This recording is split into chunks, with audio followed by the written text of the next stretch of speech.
Hello kapatid, kumusta? Magandang araw sa'yo. Marahil hindi mo pa nababasa yung Biblia mo sa araw na ito, hayaan mo na magbahagi ako sa iyo ng isang salita na magmumula sa Biblia. At naway, hayaan mo na ipagdasal kita nang sa gayoy mabigyan natin ng kaginhawaan ng iyong nararamdaman sa araw na ito. Ang Bible verse for today ay magmumula kay Matthew chapter 19 verse 26. At ang nakapaloob dito, sabi, "But Jesus beheld them and said unto them, With men this is impossible, but with God all things are possible." Mga kapatid, isang napakagandang mensahe mula sa Diyos. Isang napakagandang aral mula sa Diyos na sinasabi niya na walang imposible sa Kanya basta't ipasa Diyos mo lang ang lahat. Kapatid, gusto kong sabihin sa iyo na ang mga ways natin ay sadyang maliit lamang. Ang mga plano natin ay sadyang maliit lamang. Dahil God's ways are more than our ways. And God's plan is more than our plan.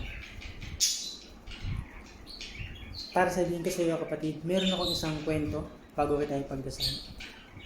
Maybe naririnig mo na ito sa iba pang mga content creator o iba pang mga sharer ng salita ng Diyos, share ng Biblia. Pero isang magandang kwento ang ibabahagi ko sa iyo. Merong isang binata na gustong maging kasali sa mga sundalo.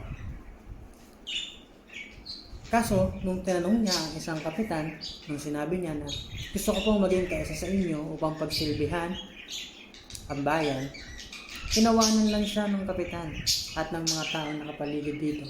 At sinabi sa kanya, kung ganon, sige, paandarin mo ang sasakyan na to. At kapag napaandar mo, magiging isa ka na sa amin. Pumayag ang binata at sinabi niya, sige po, susundin ko. Lalong tumawa ang lahat ng nakapaligid sa kanya. Maging ang kapitan na hindi na maipinta ang mukha kakatawa. Ngunit hindi nagtaka ang isang binata. Wala siyang alam sa pagmamaneho, ngunit sinabi niya, Panginoon, ikaw na ang bahala sa akin, naway ipagmaneho mo ako. Sumakay siya sa sasakyan. At ang sinabi niya, hindi ako marunong mag-drive, pero susubukan ko. Binuksan ang makina. Umandar ang sasakyan. At nagulat ang kapitan, maging ang mga taong nakapaligid dito. At sinabi niya, Kapitan, hindi po ako marunong magmaneho, ngunit hahayaan ko ang Diyos na gumawa nito para sa akin. Pinaandar niya ang sasakyan at minaneho ito. Doon nagsimulang umiyak ang kapitan at ang mga taong nakapaligid dito na kani-kanina lamang ay tumatawa.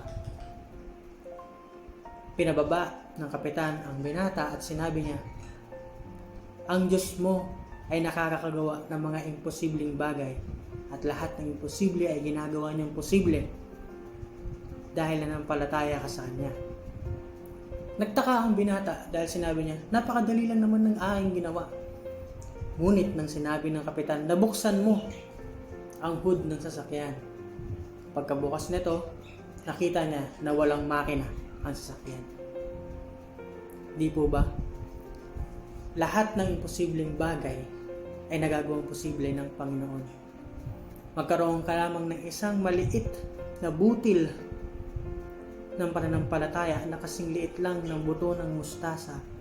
Ang bundok na nakikita mo ay pwede mong utusan na pumaroon ka sa tubig at ito ay susunod. Kahit ganun lang kaliit na pananampalataya. I found you lost inside the rain. I felt your doubt, I felt your pain.